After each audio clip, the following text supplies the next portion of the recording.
Greetings everybody and welcome back to some more complex analysis. Today something completely different happened, which kind of broke my heart. The room that I usually film my Blackboard videos in, they got rid of all the blackboards and they replaced them with whiteboards, which is a bit of a shame because that room was so good, nice and cozy little room, had blackboards in it, and now I have to go to this room here, which is much bigger, almost like a lecture theatre, and the blackboard's also giant as well, so I have to put the camera further back here, so hopefully you guys can still see what I'm writing here. But yeah, I'll see if I still continue doing these Blackboard videos, or if not, I'll just do whiteboard videos in the other room, because that room is better than this room, but we'll make do with what we have here. So what are we doing today? We're evaluating this integral. Also, this blackboard's kind of broken. It's like shaky. But yeah, we're integrating x sine of x over 1 plus a squared minus 2a cos x from 0 to pi. So it's a definite integral here, not an improper integral. And yeah, this was suggested by one of my viewers who asked if I could solve this one. Managed to do it. Took me like 2 hours, 1 hour to do the actual integral and 1 hour to figure out where a missing negative sign went. So it's a bit of an involved one, not a trivial one, like a nice semicircle in the complex plane or anything. But yeah, let's just jump straight into it. First things first, if we want to integrate that, we need a complex function to integrate around in the complex plane. Now, I have no clue how we could come up with a complex function or a nice enough complex function to integrate. However, luckily, in the question that my viewer gave me, they did provide a function that we could use. In particular, we're going to use the function f of z is equal to, we have z over, and then a minus e to the minus I times z. So this is the complex function, and it turns out this works out perfectly for our purposes here. Now, we're also going to use a rectangular contour. That was also another kind of requirement from the question. So let's just do that, and you would have seen it in the thumbnail of this video anyway. So let's draw what contour we're going to use.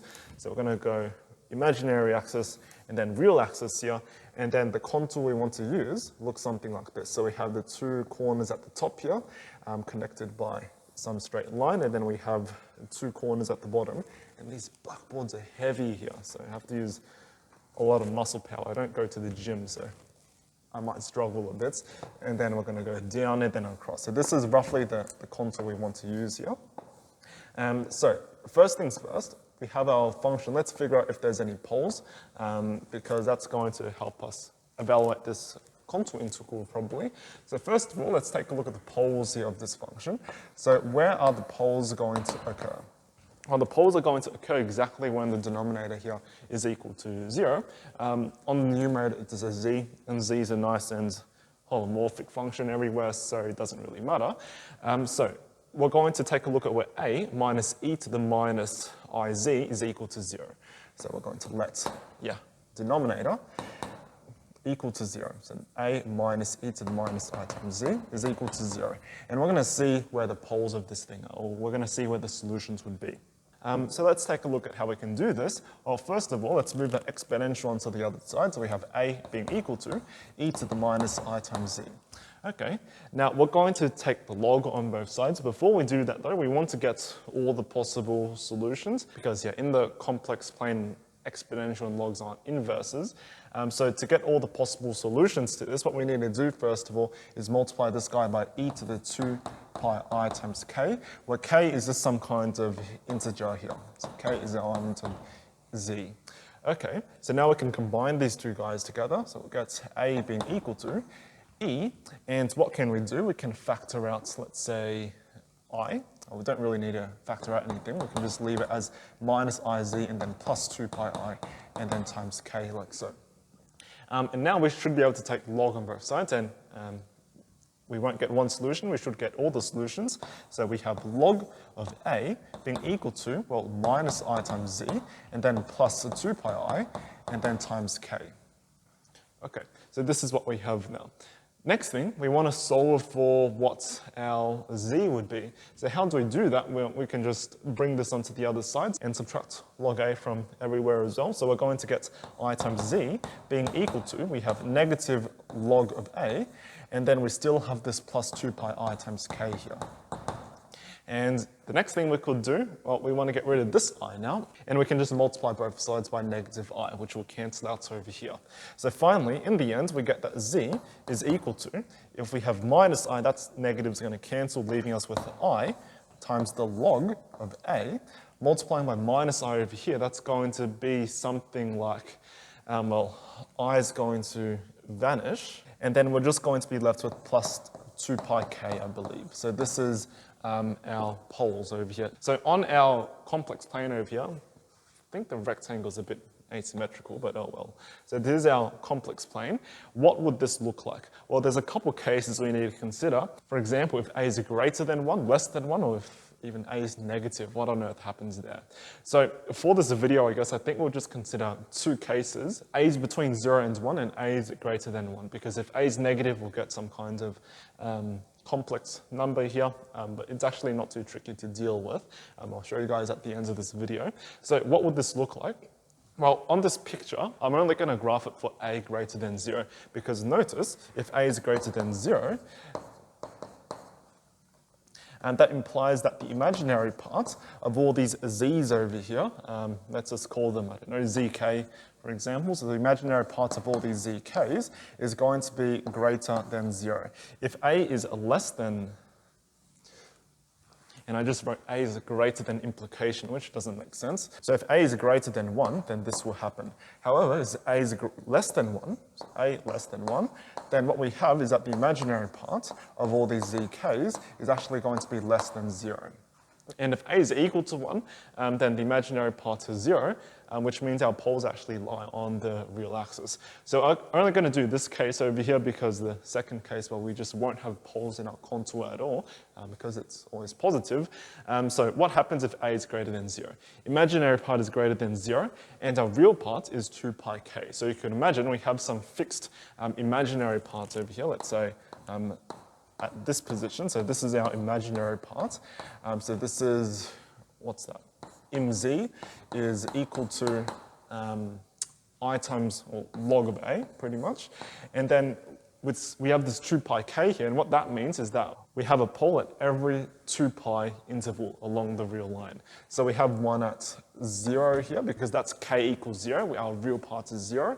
And if k is equal to 1, then our real part is 2 pi, for instance, and so on. Now, one more thing with this contour that I kind of forgot to mention is that we have our corners here at pi, and we have another corner here, negative pi, and this corner up here, this is some kind of pi, and then plus I times n, where n is going to go to infinity later on. And then we're going to have negative pi, and then plus I times n. So we have 0 over here, real parts of 0. Right on this vertical line, that's a real part of pi. And then the next one is actually going to occur over here. Maybe I'll just draw it in here, because why not? Our next pole is going to go over here. So this is the pole with the real part 2 pi. And we have another pole over here at the back here. This one has real parts negative 2 pi. So we have, these poles that are along this dotted line here. And this dotted line, that's going to be, mz is equal to log of a. And you could imagine if a is less than 0, then all these poles, they all get shifted down below this contour. So inside of our contour, let's call our contour something. Let's say capital psi, because we haven't really used that letter before, and it's a fancy looking Greek letter, and it looks like our contour as well with the line going through. So we'll call it capital psi. We'll call each of these parts something. Let's do some funny names, I don't know. Let's do omega at the top here, and then we'll do, let's see, we'll do capital psi down here. We'll do some kind of a gamma over here. And I don't know, why not do capital theta or something silly like that? And we're going to traverse our contour in the positive direction, so we're going to go anti-clockwise, like so. So this is the setup we have at the moment. We're going to integrate around that contour, and we'll see later the integral over psi, so right at the bottom, from minus pi to pi, that's going to recover our original integral up over there, which I'll call I. I always forget to do that. So let's let I be equal to this integral here. So, that's pretty much it. Let's move on to evaluating all these integrals, and I guess over here, on this right-hand side, let's write down all our contours. So we have the contour integral over, that's going to be capital psi there. so capital Psi, and that's going to be equal to, once again I'm struggling with this blackboard, that's going to be equal to the integral. We have, what are we doing first? We'll do Psi first, and then we'll add the integral over gamma, and then plus the integral over omega, and then we'll add the integral over capital theta, like so. So these are all the integrals we're doing. So the integral over the contour integral at least, we're going to use residue theorem for that. So let's move on to the next blackboard here and to figure out how to do that integral. Where's the blackboard? There it is. These are the heaviest blackboards I've ever moved. Okay, so let's take a look at the integral, contour integral over our capital Psi here. So this is of a function f of z, dz. So let's take a look at this one. So first of all, it's a contour integral. Let's use Cauchy's residue theorem. So that's going to be 2 pi I. Now there's going to be two cases for this. We're going to assume that this is a is greater than 1 here. Now if a is less than 1, you could imagine what's going to happen. We have no poles in our contour whatsoever. So the integral around capital Psi there, that's just going to be 0.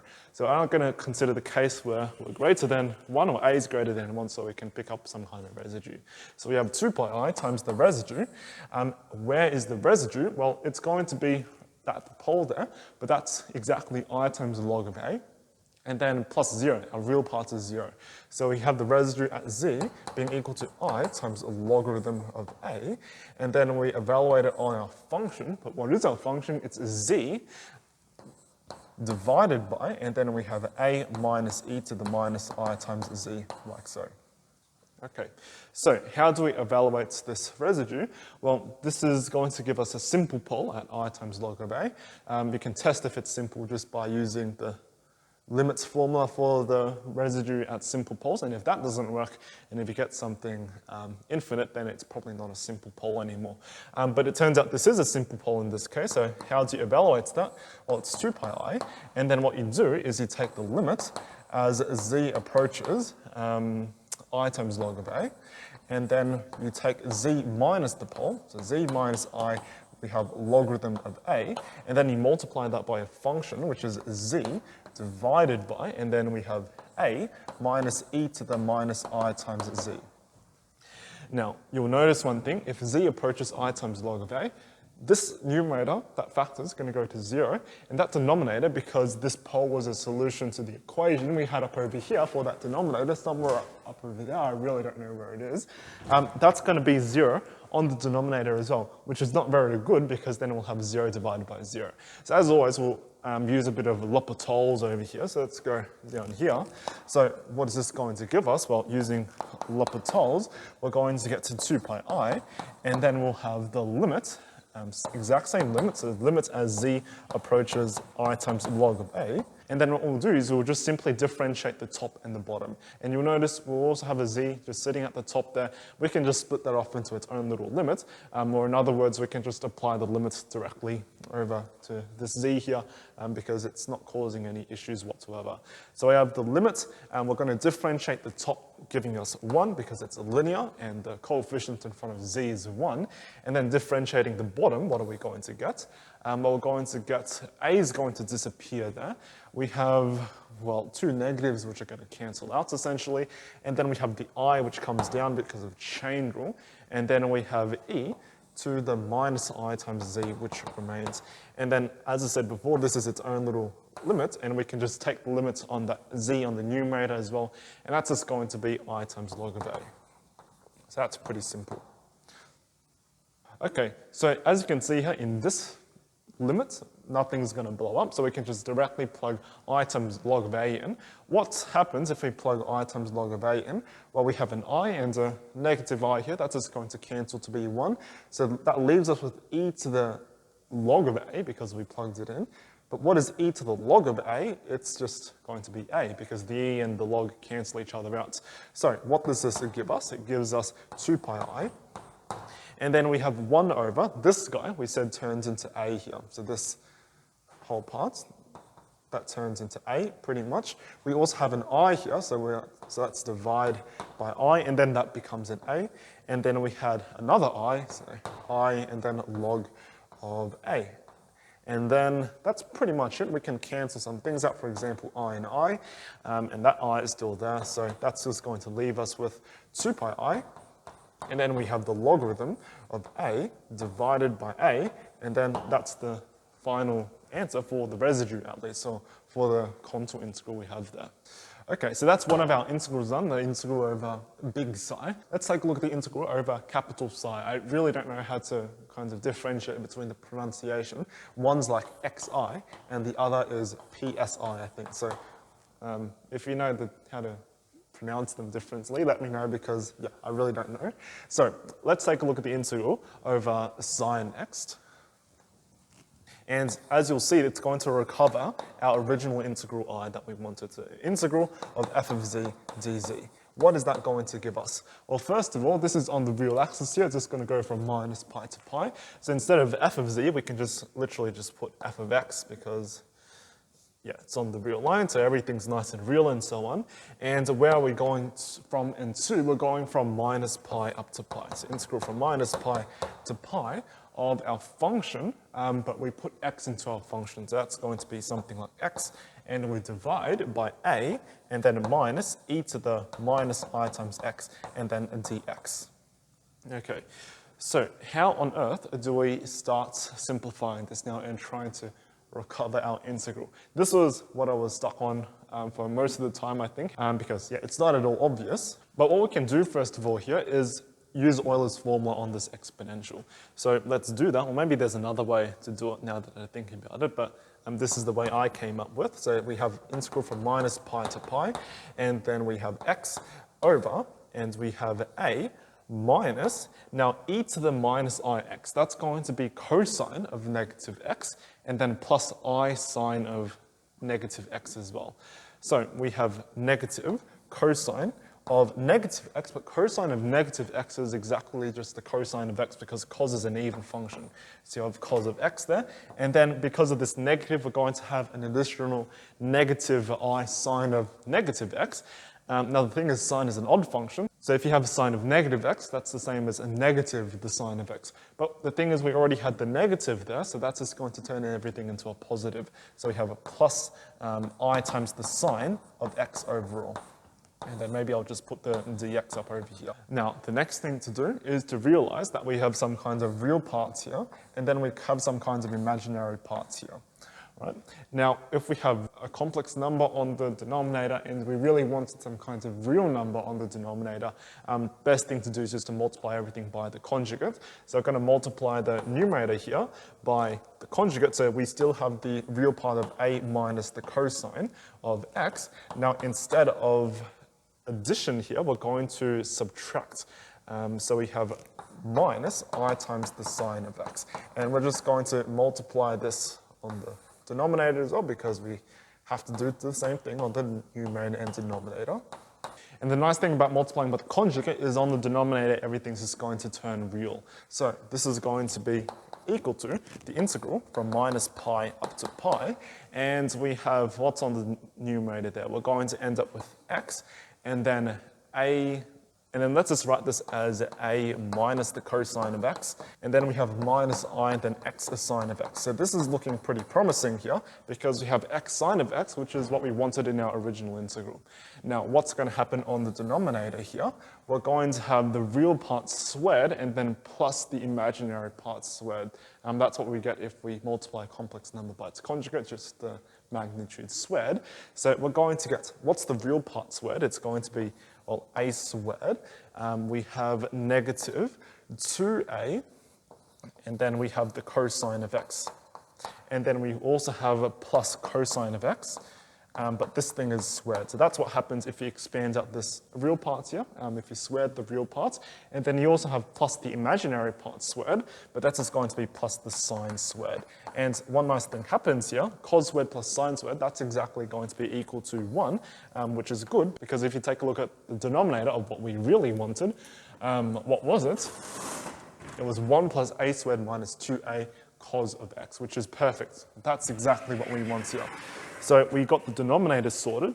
These blackboards are giving me a workout today. So we got the denominator sorted pretty much. The only thing left for us to do is to figure out what on earth is happening with that numerator there. So we also have a dx.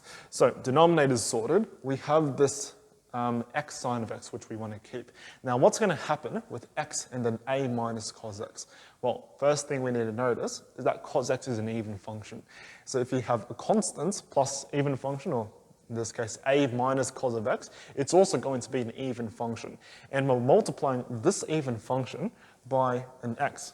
Now, x is an odd function, so the whole thing overall, x a minus cos x, that's an odd function. And we're integrating from minus pi to pi, so a symmetric interval there. So if you integrate an odd function over a symmetric interval, then you don't need to worry about it at all because it's just going to vanish, which is, well, perfect for our purposes because we don't want this here, and we only want the x sine of x.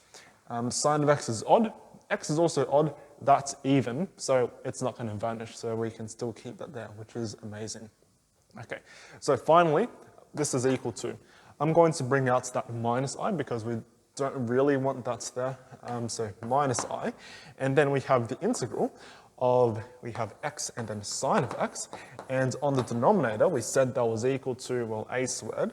And then minus 2a cos of x. And then this is plus 1, which is basically our integral here. The only thing we need to fix are the bounds because they go from minus pi to pi. We wanted 0 to pi, but that's an easy fix because our integrand is actually an even integrand because the denominator is even, the numerator is even as well, it's x sine of x. So what you can do is just split the interval in half, so we go from 0 to pi now, but you just have to multiply by 2 because it's symmetric on both sides. So this is a 2i. So this is amazing because the integral over psi, it is related to our original integral. It's just minus 2i times big I, where I was the integral we wanted to find. So that's pretty cool. So we evaluated the integral over psi. So we'll take a look at that later. So the next thing we need to do is let's take a look at the integral over omega. So that integral there, it's along the path at the top here. And this path at the top, this thing has so much momentum. That path at the top there, what we're going to do is we're going to take the limit as this n here goes to infinity. So this path, it's going to rise up and up and up. I don't know how else to describe it. It's just going to keep going upwards. And these paths over here on the side, they're going to have a fixed real part, but they're just going to extend upwards to infinity eventually. So in fact, what happens with the path over, or the integral over omega, is that it vanishes in the limit. So that's what we want to show right now. So let's get this blackboard out of the way. We'll need that for later, but not now. Let's bring this blackboard up here. So let's take a look at the integral over big omega. This blackboard doesn't want to stay still. So integral over big omega of f of z dz. So how do we evaluate these integrals here? Well, first of all, let's parameterize this thing. Now this thing was running on the top in some way, so I'll draw it down here. So we're going from minus pi. Well, technically we went from pi plus I times n, and we were running all the way back to minus pi plus I times n here. And what we want to do is we want to take n to infinity later on. So we want to figure out how to parameterize this path here. Well, the only thing that's varying is the real part, pretty much. So here's how we can parameterize it. We can, if we take a look on our omega, then you'll notice one thing. Every z can be written as, well, we have t and then plus I times n. So z is equal to t plus I times n, and what we want is t to vary between minus pi and pi. That's going to give us this whole path here. So yeah, t is going to go from minus pi and then up to pi. Now, what is dz? We also need that. dz, well, that's pretty simple. It's just going to be equal to dt. And I made one little mistake here because we actually want not negative pi to pi, but rather pi to negative pi, because we're going in the other direction. So I'll use this illegal notation here. But yeah, we're just going to start at pi, go to negative pi. So what's that going to give us here? Well, that's going to give us the integral from pi down to negative pi. And f of z, that was z over a minus e to the iz. So we're just going to plug that in. So we have a t and then plus I times n divided by a, and then we have negative e to the minus I times z. But what exactly is z? Z is exactly t plus I times n, as we discussed before. And we also have dz, which turns into a dt. Now, one thing we need to do is estimate this integral. So let's put bounds everywhere because we really want to show this is equal to 0. I forgot if I needed to do this or not. But let's just put absolute values everywhere. And yeah, if you have absolute values and some kind of definite integral, let's just use the integral inequality. So this is less than or equal to the integral from negative pi up to pi. We can switch the bounds here and we're going to pick up a negative, but the negative doesn't really matter because we have absolute values. So negative pi to pi. We bring the inequalities, we bring the absolute value onto the inside, so we have the absolute value of t plus I times n, and this is divided by the absolute value of a, and then minus, let's see what we can do. Let's split up that exponential, so we have e to the minus I times t, and then we also have, negative I and then positive I here, so if you multiply that together, that's going to be I. So we have I and then n, or e to the n, and then dt.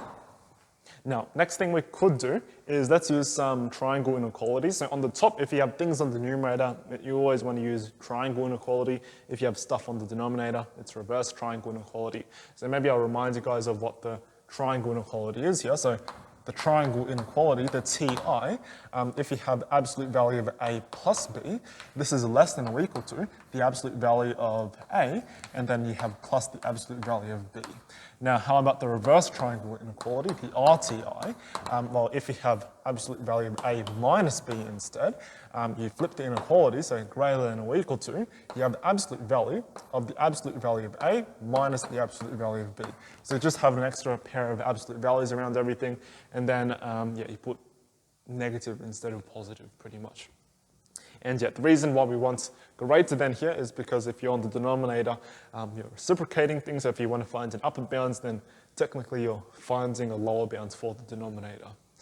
Okay, so let's apply triangle inequalities everywhere. So let's see, this is going to be less than or equal to. We have integral from minus pi all the way up to pi of absolute value of t, and then plus the absolute value of n, because that's going to be absolute value of I times n. In particular, actually, n could just be, well, it just could be n because n's positive. And then we divide by, well, this is perfect because we have something minus something, so we could just apply reverse triangle inequality directly. So absolute value of the absolute value of a. So absolute value of a, well, that's just something. So let's just do the absolute value of a here. And then we have minus the absolute value of the second thing. Now, the absolute value of the second thing, you can split it up. Absolute value of e to the minus it, because we're on the unit circle, that's just going to be 1, leaving us with the absolute value of e to the n. But absolute value of e to the n is always positive, so we just have e to the n down here. And then we have a dt.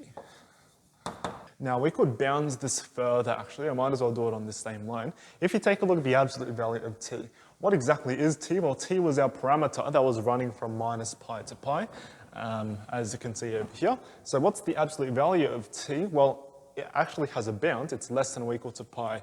So we could have just put a pi up over here because t was, less than or equal to pi. Well, absolute value of t is less than pi. So that's nice. And this is really good here. Really quite nice because we have an integral and the integrand is independent of our t, which is cool. So we could just bring that whole integrand out onto the outside because it's pretty much just a constant. So this is going to be equal to, well, we have pi and then plus n and over. Now, one thing I'm going to do here, we have a minus e to the negative n. Now, n in the limit, it's going to go to infinity pretty much. So e to the n, it's going to get really, really big. So if you have a minus something that's really, really big, it's a really, really big negative number, and you take absolute values, it's going to get really, really big anyways as well. So essentially, in the limit as n approaches infinity, we don't even need that a there. So what I'm going to do, let's just reverse everything. So e to the n minus a, that a is kind of irrelevant as we take n to infinity. So you'll notice we have n over e to the n, and e to the n, that's going to grow much faster than n. It's going to absolutely destroy it. So in the limit, as n approaches infinity, hopefully you guys can see, or convince yourself that this goes to 0. So as n approaches infinity, that's going to happen. So what did we just show here? Integral over omega, it's less than or equal to, we have all these chains of inequalities over here, then 0 in the limit, which means, the integral over omega in the limit is actually equal to 0. So that's what we wanted to show. So let's actually get rid of all of this stuff here, because I need another blackboard to do the final two integrals, and I don't want to rub out those other twos because they were kind of important. So what is next on our list here? Well, we've done integral over this guy, capital Psi, integral over psi, integral over omega. We haven't done integral over gamma and theta yet. So let's take a look at those two, and we're actually going to do those two together, because if you do them together, something quite nice will happen. So let's do that over here. So we want to do integral over gamma, and then plus integral over theta. So first of all, we do need to parameterize these two integrals because they were going on some paths. Yes, I think this was the theta path. So it goes from negative pi, and it goes down to, well, it starts at negative pi and then plus I times n, it goes down to negative pi. And then we also have the gamma path, which started at pi here and then went all the way up to pi plus I times n. So we have to figure out how to parameterize both of those. I think we'll do it on this little corner here because there's a bit of space. So theta, how do we parameterize this? Well, what's varying on our theta? These blackboards are annoying. So the imaginary part is varying. So what we can do is we can just set z is equal to, well, negative pi is going to be fixed, and then we're just varying the imaginary part, so we have plus I times t. And here we want t to go from, well, we start at n and we go down to 0. So n to 0. And what's dz in this case? Well, dz is going to be equal to I times dt. So that's what we have. And then how about on this other side? Well, we have z is equal to pi and then plus I times t. T is going to start at 0 and go up to n because that's our imaginary part, so 0 to n here. And what's our dz? dz is just going to be, once again, I times dt. So that's our parameterization pretty much, and we just need to plug those into our integrals. Okay, so let's see what this gives us now. This is going to be equal to the integral. Now, first of all, we have our gamma integral. So gamma is this guy. We use this parameterization, so we're going to go from 0 up to n first of all. So 0 to n of f of z, and we put this parameterization in. So it was z, but that's really pi, and then we have plus I times t, and then we divide this by, we have a minus e to the minus I, and then, z. So that's going to be pi plus I times t. And then this is dt here, actually I times dt because that's our dz. And next up, we want the integral over theta, but that's going to be plus the integral. We're going to go from n to 0. Now we're going to flip the bounds as well, so this is going to be a negative actually. So we're going to go from 0 to n, just so it matches that other integral. And now we plug in our theta parameterization in. So instead of pi plus it, we're going to have pi minus it divided by, we have a, and then minus e to the minus I pi, and then minus it, like so. So that's what we have, and then our differential becomes I times dt once again. Okay, so that's nice, and the nicer thing is, well, these integrals have the same bounds, they go from 0 to n, so we can just combine those two together. So let's do it on the next line here, perhaps. So this is equal to the integral from 0 to n. What on earth happens if we try to combine those together? So we have pi plus I times t, first of all. Now this is divided by, we have a, and minus. Now let's take a look at what happens if we expand this out. We're going to get negative e to the minus I pi, but e to the minus I pi is negative 1, so that's just going to be positive.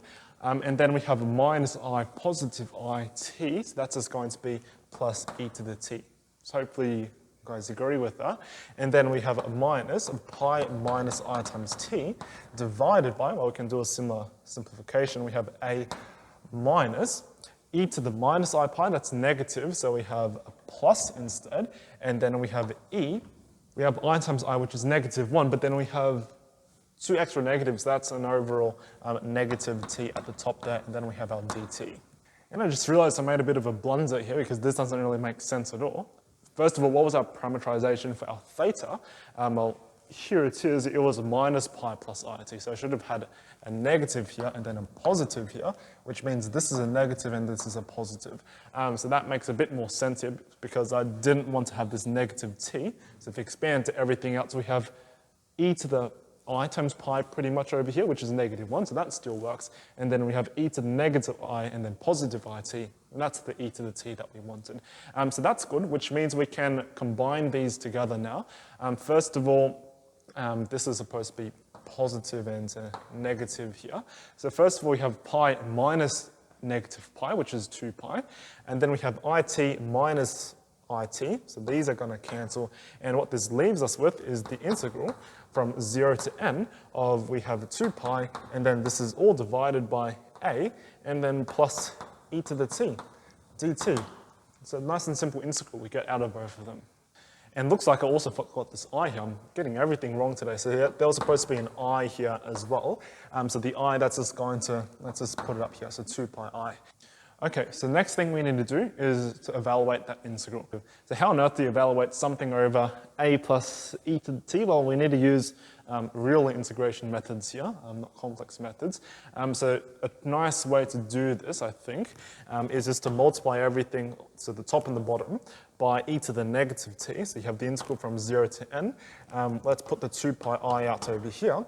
We have e to the negative t divided by, if you multiply down here, we're going to get a e to the negative t, and then plus 1, because e to the t and e to the negative t cancel each other out.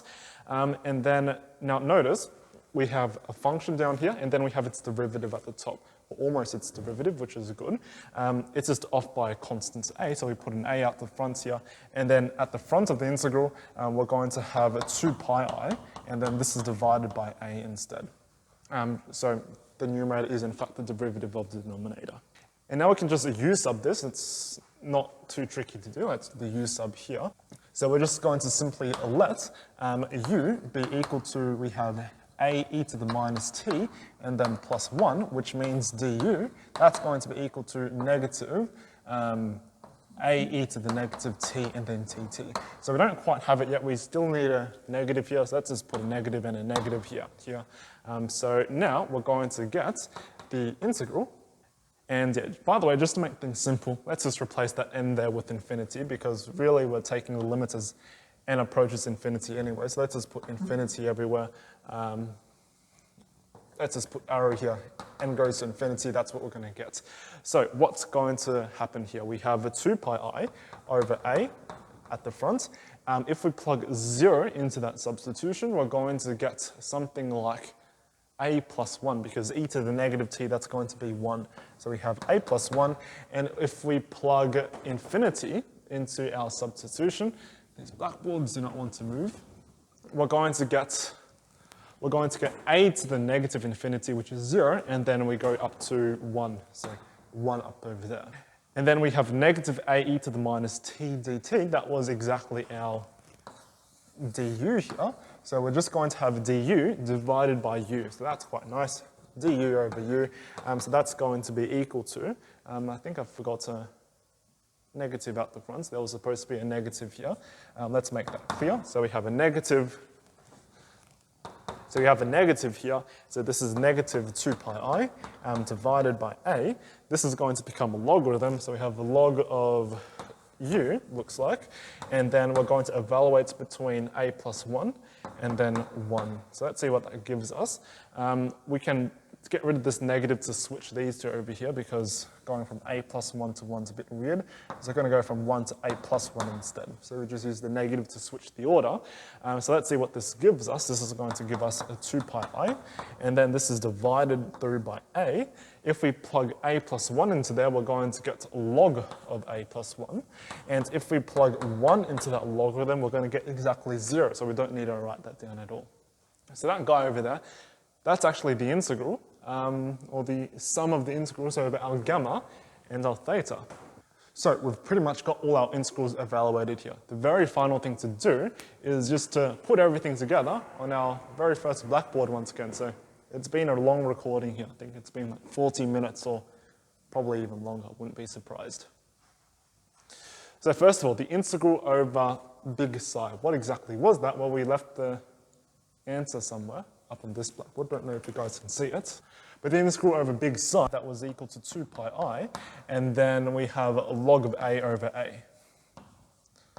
So this is, we're doing the case for a greater than 1 at the moment, so we need to include this contour integral contribution if a is greater than 1. Now, this is equal to the integral over psi. Integral over psi was exactly minus 2i times a big I. The integral over, well, omega here, that was useless, and then we had the integral over gamma plus theta, which we just evaluated. That was something. What was that? That was 2 pi I over a log of a plus 1. So let's plug that in.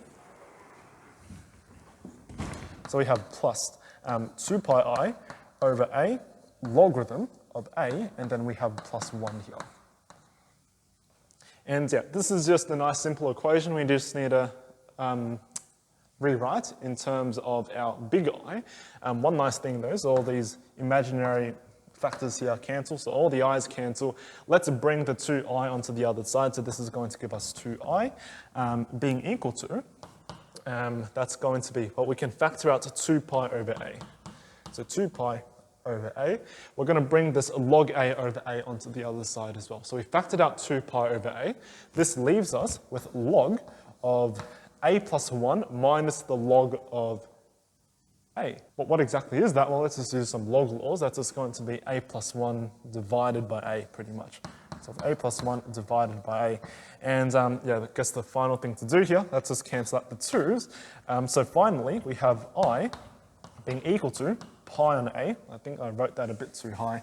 So we have I being equal to, we have pi over a times the logarithm of a plus 1, and then this is divided through by a.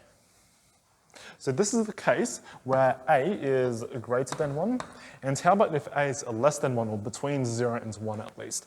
Well, that's not too tricky to figure out because we simply won't have this contribution from the contour integral here. We're just going to bring, well, the i's are going to cancel as usual. We bring the 2i over, and then we simply just won't have a division by log of a here. You can write this down somewhere and figure it out. It's really not that tricky. But if a is less than 1 here, so between 0 and 1, then what we're going to get is almost the same thing. It's going to be pi over a, and then we have a log of just a plus 1. There's no division by a because the division by a really comes from this part over here, but that doesn't exist if a is less than 1 because there's no poles in our contour at all. So yeah, this is basically the solution for I here. So I guess I is equal to this piecewise thing. Now you may ask why I excluded a equals 1. A equals 1, well, we could just get from either of these ranges actually. Let's just do less than or equal to 1 here. And if you just take the limit on both of those as a approaches 1, it gives you the correct answer anyways. So finally, I just want to show you guys a bit of a graph of this, of the solution. So if you graph this out on, let's say, Desmos or something, let's put the graph over here. So let's say this is the a-axis, and let's say this y-axis, that's I over a. So the integral that depends on a. What you'll get is pretty interesting curve. I think it goes something like this. So when a is greater than 1, we have the a plus 1 over a. So that's going to look like this, somewhat. And now, once a is less than 1, you get a completely different curve, which looks something like this now.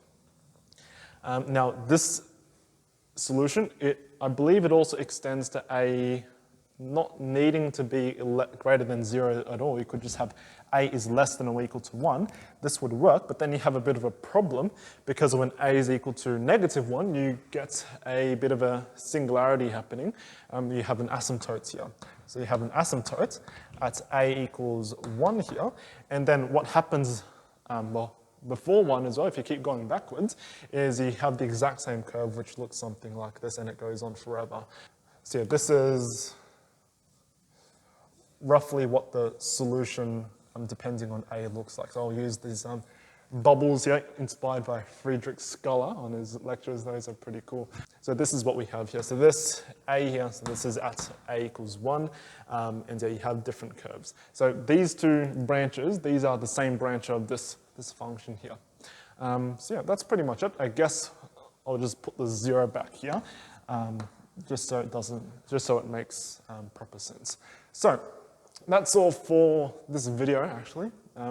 This was one of my longest videos. I think it's been like almost an hour. I'll edit this down and it'll be more like 40 minutes or whatsoever. But yeah, that's all for this video. Hope you guys enjoyed this integral. If you guys have any integral suggestions you want me to do, complex analysis or whatsoever, feel free to email me or leave them in the comments. And yeah, if I can do them, I will do them. But yeah, that's all for the video. Up until the next one, have yourselves a wonderful day, and I'll see everyone in the next one. Bye-bye.